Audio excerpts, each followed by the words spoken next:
Welcome to online Guruji classes. जैसा कि हमने डिस्कस किया था पहले, इनइक्वालिटीज़ डिस्कस कर लिया था। ठीक है, अब हम सिटिंग अरेंजमेंट डिस्कस करेंगे। अभी आने वाले पेपर LIC AAO के लिए ये बहुत ही इंपॉर्टेंट टॉपिक है। साथ ही साथ बाद में बैंक PO क्लैरिकल्स बाकी सभी एग्ज़ाम्स के लिए भी ये बहुत इंपॉर्टेंट टॉपिक्स है। ठीक है, आज हम देखेंगे इसका बेसिक टाइप, देखेंगे कितने डिफरेंट टाइप्स के क्वेश्चंस आ सकते हैं। देखो, एक क्वेश्चन ऐसा आ सकता है कि आपको लोग क्या है, हॉरिजॉन्टली बैठा रखे हो। अरेंजमेंट कैसे हो? हॉरिजॉन्टल, मतलब एक लाइन दिया गया है और इस पे कंडीशंस देकर आपको 5-6 लोगों को ऐसे बिठाया होगा। दूसरा केस ये आ सकता है कि आपको वर्टिकली का केस हो, मतलब वर्टिकली लोगों को बैठाया गया हो, या कोई फ्लोर्स हो, या कुछ डिफरेंट टाइप्स हो। तीसरा केस ये हो सकता है कि डबल हॉरिजॉन्टल। ठीक है, मतलब ये यहाँ फेस कर रहे हैं या अलग अलग फेस कर रहे हैं, जहाँ भी फेस कर रहे हैं, सिटिंग अरेंजमेंट मतलब डबल रो के साथ सिटिंग अरेंजमेंट हो। चौथा केस ऐसा हो सकता है वर्टिकल पे डबल हो। ठीक है, पांचवा केस हो सकता है सर्कल पे हो अरेंजमेंट। सर्कल पे क्या हो सकता है? सर्कल में भी आजकल, पहले तो सिंपल्स आते थे बट आजकल काफ़ी टिपिकल टाइप्स के क्वेश्चंस आने लगे हैं। ठीक है, सर्कल पे आपको क्या करा जाता है, ऐसा केस दिया जाता है जिसपे सारे अंदर देख रहे हैं।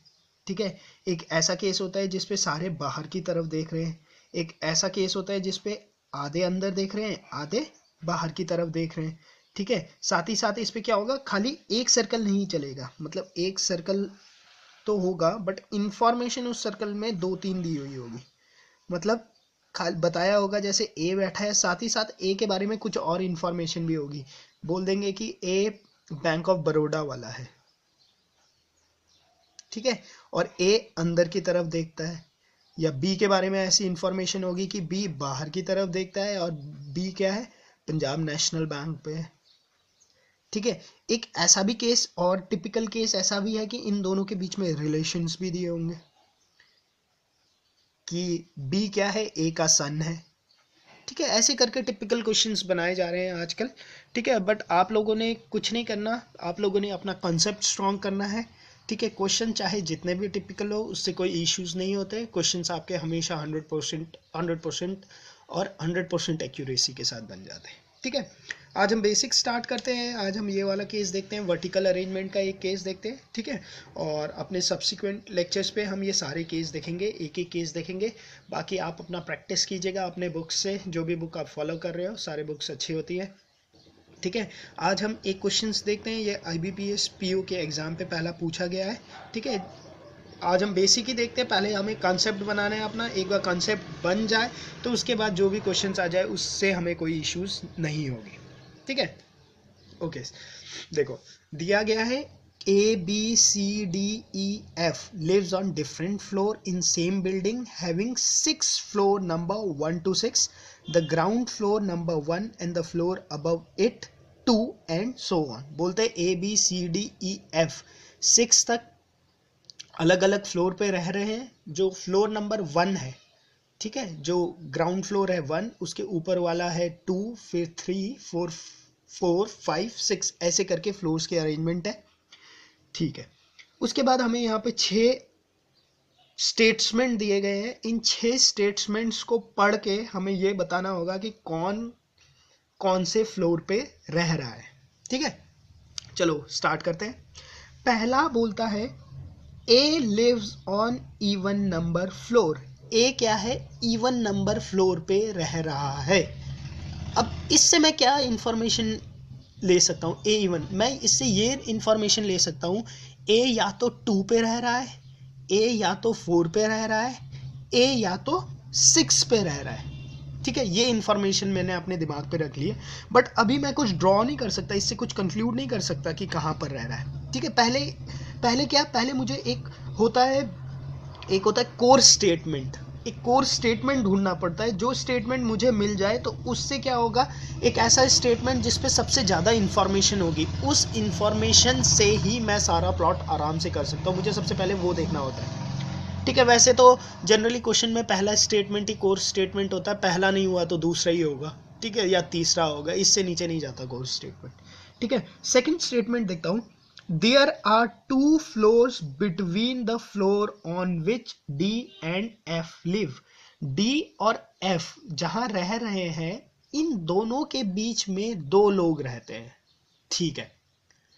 मतलब अगर F नीचे है तो इसमें भी दो केस हो सकते हैं। देखो, अगर F नीचे है तो एक दो छोड़ के D ऊपर होगा, अगर D नीचे है तो एक दो छोड़ के F ऊपर होगा, ठीक है। अच्छा, थर्ड इंफॉर्मेशन है, F lives on a floor above D floors. D के ऊपर F रह रहा है, ठीक है, D के ऊपर F रह रहा है। तो अब यहां से मुझे एक कोर इंफॉर्मेशन मिल गई कि मेरे A अगर D के ऊपर F रह रहा है, अगर ये मेरा F है तो एक दो छोड़ के मेरे नीचे डी रह रहा होगा। ये कोर इन्फॉर्मेशन है अब मेरे पास। अब मुझे पता है टोटल कितने फ्लैट्स है, टोटल कितने फ्लोर है, 6 फ्लोर है। तो क्या क्या केस हो सकता है, एक केस ऐसा हो सकता है कि दोनों फ्लोर नीचे हो, ठीक है। एक केस ऐसा हो सकता है, एफ तो यहाँ पर है, एक दो, उसके बाद डी है, दोनों फ्लोर ऊपर हो, ठीक है। और एक केस ऐसा हो सकता है कि एफ ये हो, एक दो, ये तो कोर इन्फॉर्मेशन है ही है, ठीक है। एक केस ऐसा हो सकता है एक ऊपर हो और एक नीचे हो। अब यही 3 केस पॉसिबल है, बाकी और कोई केस तो पॉसिबल है ही नहीं, ठीक है। रीजनिंग पे देखो, कंसेप्ट पे एक भी केस आपका छूटना नहीं चाहिए। अगर आप एक भी केस छोड़ते हो ना तो प्रोबेबिलिटी होती है कि वही छूटा हुआ केस ही आपका जाके क्या होता है, फाइनल आंसर बनता है। इसलिए हमने एक भी केस नहीं छोड़ना है, ठीक है। तो यही 3 केस हो सकते हैं, यही 3 अरेंजमेंट्स हो सकते हैं, ठीक है। ओके, तो इन्हें नाम दे देता हूँ मैं बोल देता हूँ ये 1 है, ये 2 है, ये 3 है, ये 4 है, ये 5 है, ये 6 है। वैसे ये 1 है, ये 2 है, ये 3 है, ये 4 है, ये 5 है, ये 6 है। ये 1 है, ये 2 है, ये 3 है, ये 4 है, ये 5 है, ये 6 है। नेक्स्ट इंफॉर्मेशन पढ़ता हूँ, D does not live on floor number 2। D second number floor पे नहीं रहता है। इसका मतलब मेरा क्या हुआ, सीधा सीधा ये वाला कंक्लूजन मैं क्या कर सकता हूं, गलत है, ठीक है। अच्छा, आगे और पढ़ता हूं। पहले एक बार सारा पढ़ लो, फिर दूसरी बार इंफॉर्मेशन उसे ट्रेस करो, उसी में बन जाता है, ठीक है। फोर्थ केस है, B does not live on odd number floor. B क्या है, ऑड नंबर फ्लोर पे नहीं रहता है। इसका मतलब क्या है, बी या तो, अगर मेरा केस ये होना होगा, मेरा आंसर केस, तो या तो बी 2 में रह रहा होगा, या तो बी क्या है, 4 पे रह रहा होगा। बट अगर वही मेरा आंसर का केस ये होगा तो या तो बी मेरा 2 में होगा, या तो बी मेरा 6 पे होगा। अभी भी मैं यहां से भी बी की इंफॉर्मेशन डाल नहीं सकता, क्योंकि अभी भी मेरे पास बहुत सारे केस है कि बी कहाँ रह रहा है, ठीक है। अच्छा, नीचे और, C does not live on any of the floors below F floor. बोलता है सी क्या है, एफ फ्लोर के नीचे नहीं रहता है, ठीक है। इसका मतलब क्या है, सी एफ के ऊपर ही रहता है, ठीक है। C does not live on any of the floor below F floors. इसका मतलब सी एफ फ्लोर के नीचे नहीं रहता है। इसका मतलब मेरा जो मैंने केस 1 बनाया था ये भी गलत हो गया, ठीक है। तो अब मुझे पता चल गया कि जो मेरा फाइनल केस है वो यही केस है, ठीक है। Clear, okay. अब इस केस को, जैसे मुझे फाइनल केस मिल गया, मैं इस केस को प्लॉट कर लेता हूं, ठीक है।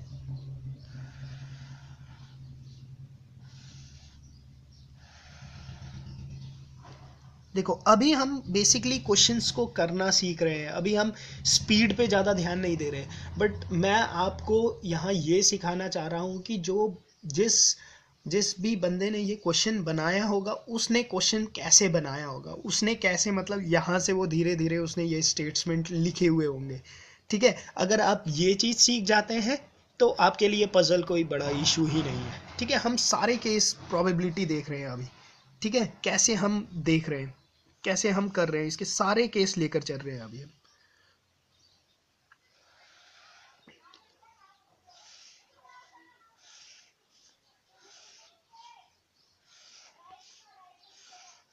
मुझे पता है ये 1 है, ये 2 है, ये 3 है, ये 4 है, ये 5 है, ये 6 है, और कंफर्मेशन क्या है, यही D है और ये F है।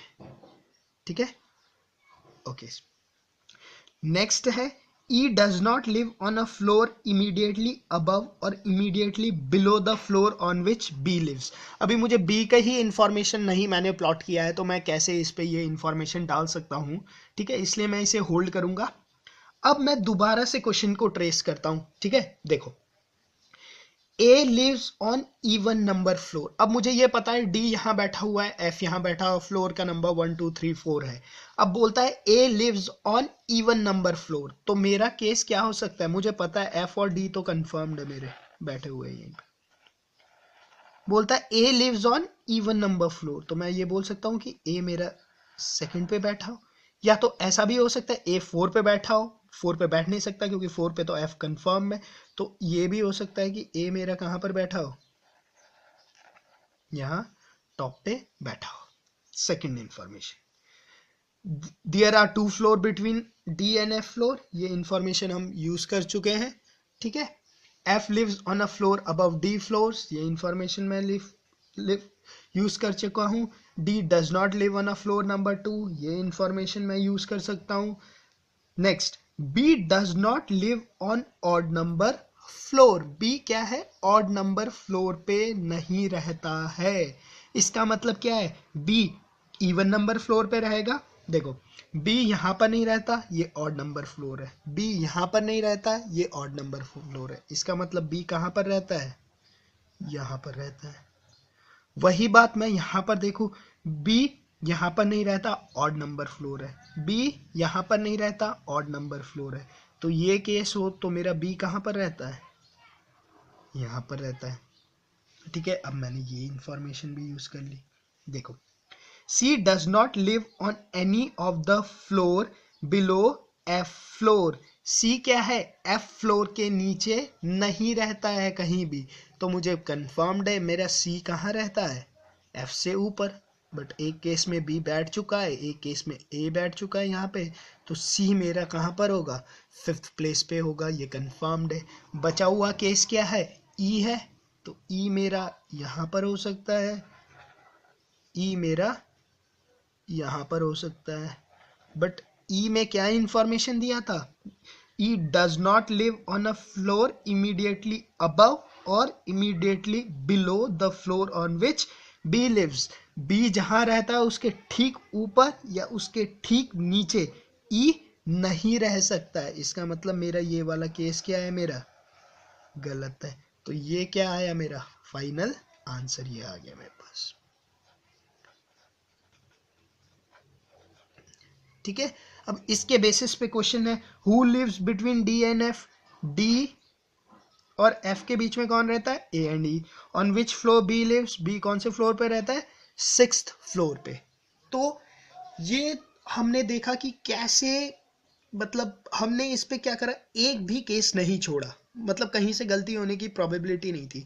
बच्चे लोग क्या करते हैं, बच्चे लोग एक केस लेकर चलते हैं और वहीं पे गलती हो जाती है। ठीक है, आपने एक केस नहीं लेना, आपने सारे प्रोबेबिलिटी लेने। शुरू शुरू में आपको टफ लग सकता है ये टॉपिक, क्योंकि आपको पता नहीं चलता कि कहाँ कितनी प्रोबेबिलिटी हो सकती है, बट धीरे धीरे आप इसे प्रैक्टिस करेंगे जैसे जैसे, तो आपको ये बहुत ही ईजी लगने लगेगा।